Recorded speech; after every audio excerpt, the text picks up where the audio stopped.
Hey, what's going on, guys? Welcome back to Preaching to the Choir, a Mike Force Sunday edition of my podcast. This show we do on Spotify, Patreon, Substack, and YouTube every single Sunday.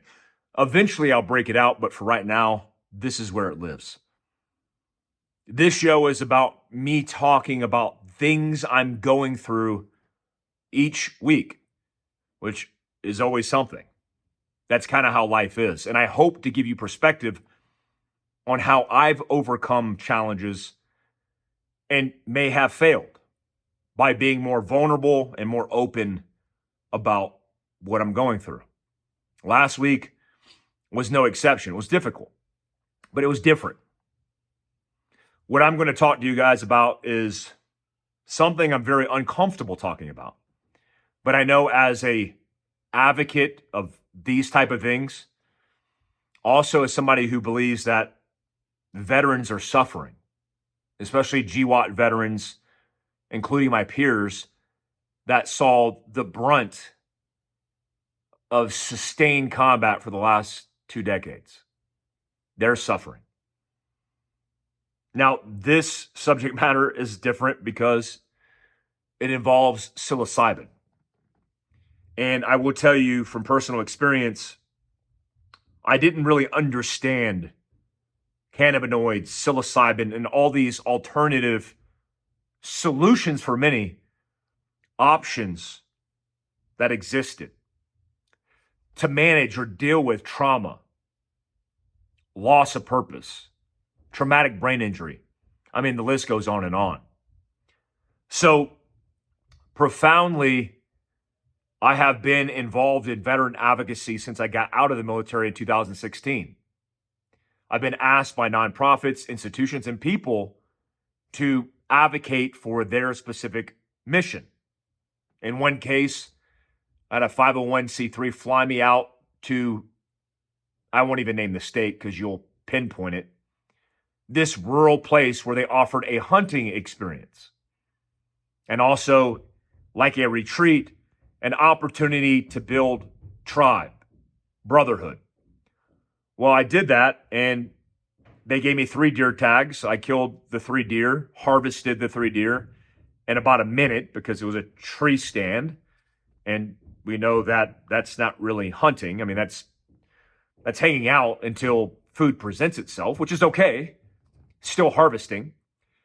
And then they brought me back to a cabin where they proceeded to get wasted, to drink until they were inebriated.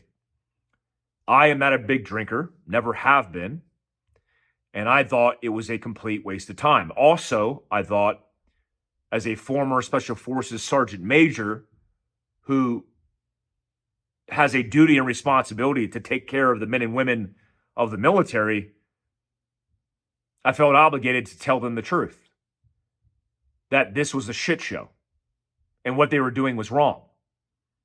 Having a veteran who suffers from post-traumatic stress in an isolated cabin, getting wasted with firearms around is probably not the best protocol for therapy. So then I started exploring my own means of advocating and coming up with solutions. It's one of the reasons I started Wolf 21. What's wild about Wolf 21 is it's based in cannabinoids, CBD specifically, but also CBN and all the cannabinoids that affect the central nervous system. One of the issues I was having was sleep. I wasn't sleeping. That was the biggest issue. CBD changed that. It also changed my chronic pain significantly. The alternative was trazodone and Ambien prescribed in combination from good old Veteran Affairs. You know, they're looking out for our best interest. And of course, anything they prescribe would be the right answer and solution. No. Just as doctors prescribe SSRIs, which some have the symptom of being suicidal ideation, probably not the best thing to help somebody who's suffering with mental health issues. So when I went down the rabbit hole in research, I realized, oh, that's what it is. They don't have control. They can't make a buck or profit. I mean, they want to make a buck and profit, but they can't. And so it's impacting big pharma. We can't let that happen, even if it means millions of Americans suffering with mental health disorders and issues. So I decided to do it my way. I started Wolf 21, that's focused on sleep, now expanded to health and wellness. And I went down the rabbit hole, including interviewing guys like Matt Butler, a retired lieutenant colonel who served honorably in special operations and is a shaman. Yeah, he's a shaman. When I hear the term shaman, I'm like, a shaman? But when you start doing the research, reading the research, the clinical studies, and the benefits that a lot of shamans are introducing and medicinal practice and therapy with their medicine, whatever their medicine is, you start to realize, oh, this is something that has been going on for thousands of years and has been helping people. So instead of trusting the pharmaceutical bottle of prescription medication, maybe we should look at history. Maybe we should be very well versed on an understanding of what this is. I was curious about ibogaine, 5-MeO-DMT, and psilocybin. So much so, I decided to go down a rabbit hole and talk to experts in the field, and Matt Butler happened to be one of them. I also said, well, in order to be an advocate for something, I need to talk about it, and I also need to experience it. I am not immune from my own challenges. I started Fieldcraft Survival in 2016 with new, refined purpose via the loss of my tribe, my mission, everything that I knew to be. I picked up that sword and continued the fight to drive my purpose and motivation in helping others, civilians especially, who I thought were very vulnerable and didn't have a great understanding of what being prepared really meant. I wrote a book about it, I started a company about it, and I lived a life about it nearly a decade until unfortunate circumstances within the year derailed my entire life. False allegations led to the dropping of book deals, sponsorships.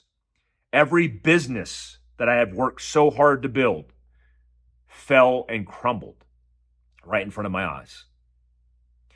Setting that aside, it didn't really matter in the big scheme of things because what was more important to me were my children. Thus, I went through an arduous legal battle, which I'm still involved in, and I'm restoring and reunifying with my children, which I'm still involved in litigation-wise. It's been a rough patch. You guys know about that rough patch mostly. So in my own way, I had revisited trauma after experiencing 20 years of it. Now, I don't want to blow smoke up your ass and pretend like I had it hard, because I didn't. Comparatively to guys who are serving and talking about their service, I didn't have it hard at all. I feel very blessed that I wasn't really injured in combat. I mean, I have back surgeries that are associated with free fall and other things that I did in the military, but man, I'm very blessed. But I have suffered some significant traumatic brain injury, and thus I have my problems. One of the things I was most curious about in psilocybin was the ability to build new neural connections, flank and maneuver the trauma, the damage, and rebuild your brain. Also, I knew that part of it was going to be experiencing a metaphysical world. And depending on how you went into it, it was going to dictate or maybe determine your overall experience. Now, guys, I'm not talking about tripping mushrooms or tripping balls in the woods. That's not what I'm talking about. I'm talking about a very specific protocol, a therapeutic protocol, and a workup, the actual event that's structured and controlled and regulated, and then post all of the work that begins. It doesn't end after the experience, it begins. So I decided to link up with Matt Butler, who has a church here in Utah that's authorized to do these kind of ceremonies. And as of May 2025, the federal government has approved specific institutions to do this psilocybin therapy to treat post-traumatic stress and trauma in people. It's been done for years with cancer patients that are facing fear and impending doom because of their circumstances, and helping them cope with the prospect of life after death. So I decided to commit so that, one, I could be an advocate, two, I could communicate clearly and intelligibly about the experience, and then talk to you guys about it. And it was intense. And it was very different than what I expected. It's known as a hero dose. Anything over 5 grams is considered a hero dose. I did 6. For 6 hours, I experienced one of the most profound, if not the most profound, experience of my life. Now, the births of my beautiful children is the most important moments of my life, but the most profound experience overall has been this 6-hour journey that I took with Matt Butler, who, by the way, I'm bringing on my podcast tomorrow to talk about the science behind it. As a caveat, before I get into this, I am not an expert. I am not a medical professional, and I'm only giving you my opinion on what I experienced. You should also know it's illegal. Unless you're going through one of these churches, federal regulated institution that's doing the therapy that changed in the law in May of 2025 of this year, it is illegal. A local Utah man is facing 200 years of charges. He was raided by a SWAT team because he was growing psilocybin mushrooms. Imagine that. Alcohol kills hundreds of thousands of Americans every single year, destroys lives, generations of lives. DUIs, DWIs, death behind the wheel, the egregious impacts, second, third, fourth effects on families through alcohol. And this man's facing 200 years for organic psilocybin mushrooms that he was growing for himself. Let that sink in. There's a reason the government, the institutions, and big pharma doesn't want you to experience or expose you to these medicinal benefits that have been around for thousands and thousands of years. And I'll explain some of that based on my opinion. To say it was a rabbit hole would be lying. I saw God. Technically, I didn't see God. I knew God was there. God showed me the entire plan and the origins of life. He showed me the beginning, the middle, the end. And one specific example, he brought me to the earth before it was inhabited. He showed me the light as it rose over the land. And I didn't have to have a conversation. I felt it. I didn't have to see God. I knew he was there. As I was going through this stream of consciousness and time travel, I arrived in a river valley surrounded by the natives that lived there. And there were streams, physical streams of water that carried memories, not dreams, consciousness, memories. I remember saying out loud, because I woke myself out of it a few times, don't let me forget this. And it's not dreams, it's memories. It was a very profound understanding of how consciousness, how dreams, and how memories are connected. Every dream I have ever had, and I'm a dreamer. I dreamt very detailed dreams last night. I can tell you every nuance and every detail of every dream. I learned that from my mother, who did the same, who could interpret her dreams. My grandmother was a shaman. My Korean grandma was a shaman. I am very tapped into the spiritual world. This was very profound in that way, where all the streams merged and the synergy at the point in which it met was all I needed to know. And an understanding that's indescribable. I'm doing a poor job with words, but I felt it. As I continued through this journey, I saw many images, imagery. In one case, we were traveling through space, and there were people in the future that were there and present, traveling interstellarly from galaxy to galaxy. And I knew it to be true because I understood what was happening. I also, in one very profound experience, realized that I was in a physical body in a different time, in a different place. And I was looking at my hands, and I couldn't recognize my own hands because it wasn't the same physical body, but it was me. And the voice didn't have to say it. I knew it. It said, "You've been here the entire time," meaning my soul and the presence of my life through that soul has changed physical forms, but it has been there since the beginning. I felt a profound connection to the people around me in these apparitions, dreams, call them what you want, but it felt realer than anything I have ever experienced in my life. A lot of it was affirmations, and some would call that a bias. Some would say that the reason that you had such a positive experience is because of your bias and you were just creating affirmations. Sure.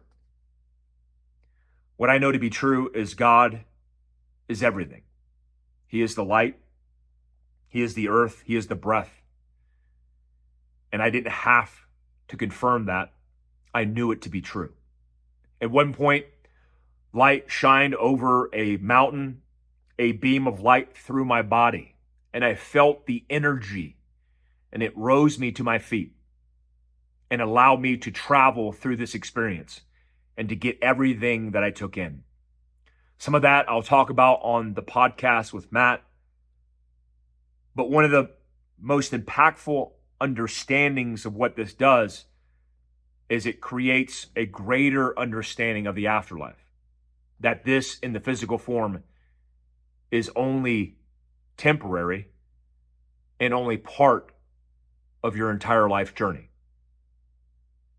Also, I'm very curious and also looking forward to the benefits of what psilocybin does to the brain and creating new neural connections and pathways, flanking and maneuvering trauma, creating new pathways where there's damage. As somebody who suffers from traumatic brain injury and has foggy brain most of the time, there are only a few things that can get me through that. Caffeine is one of them. Good sleep is one of them. Exercise is one of them. But after this experience, I've thought more clearly and have less fog than I've ever had in my entire life, post my military experience. There's a lot of nuance that I won't get into. But all I can tell you is, if you decide to do something like this, do it the right way. Doing it yourself in the middle of the woods is not the right way. Do it legally, through a clinic, through a shaman, and do it in a controlled environment. There are a lot of vulnerabilities that happen when you're in this situation. People that we know throughout history have taken advantage of that vulnerability because there are a lot of things that the people around you could say or do that are suggestive that could lead to poor outcomes. I just saw a story before I came in here of 5 people, adults, which blows my mind, that went out and tripped mushrooms looking for the high. That's not what this is. And they called first responders to come rescue them. What I went through was a medical procedure, but it didn't include big pharma. It didn't include a line of profit, lobbyists, politicians, and companies that were trying to make money off my back and off my life. I apologize if I'm not describing it the way that I should. I've prayed to God for the words to convey the feeling that I had, but I can't say it enough. It's completely changed my perspective on life. All the things that I thought to be true were confirmed to be true. All the things that I had manifested in my imagination were delivered to me in real time, real life. I know there's a lot of controversy around DMT, how it's released, the life and death experience, all these things. I get it. But I know what I saw. I know what I felt. I know what I just lived through. And what I could say is it's been one of the most profound, impactful experiences of my life. Now, what Matt Butler will tell you, I know he'll say this tomorrow, this is just the beginning. This is just the beginning. It's the work that comes after that's most important. Lastly, I'll share with you something that happens in all of these ceremonies, especially in a hero dose. It's called the purge. Oh yeah, you vomit. And then when you vomit, you feel better. No.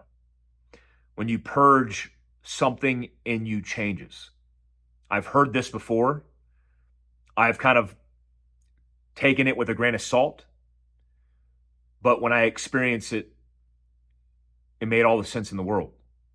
When I purged, nothing came out, not really, a little bit came out, but I felt darkness leave me. And I've never felt that. I'm getting chills right now. I've never felt that in my life. I've never felt that in my life. Lastly, this is only the beginning because next month, I'm actually going to Tijuana, Mexico to do Ibogaine with a veteran organization that's helping those that are suffering from post-traumatic stress, TBI, and especially addiction. Although I don't suffer from addiction, it is something that I want to experience so I can advocate and have that conversation with you guys. I appreciate you guys. If you have any questions, please let me know. If you have any questions specific to what I'm talking about, I will sum those up and get those answered by Matt Butler tomorrow on the podcast. A retired lieutenant colonel, Green Beret, a shaman, and a very impactful person in my life. Till next time. Bye, guys.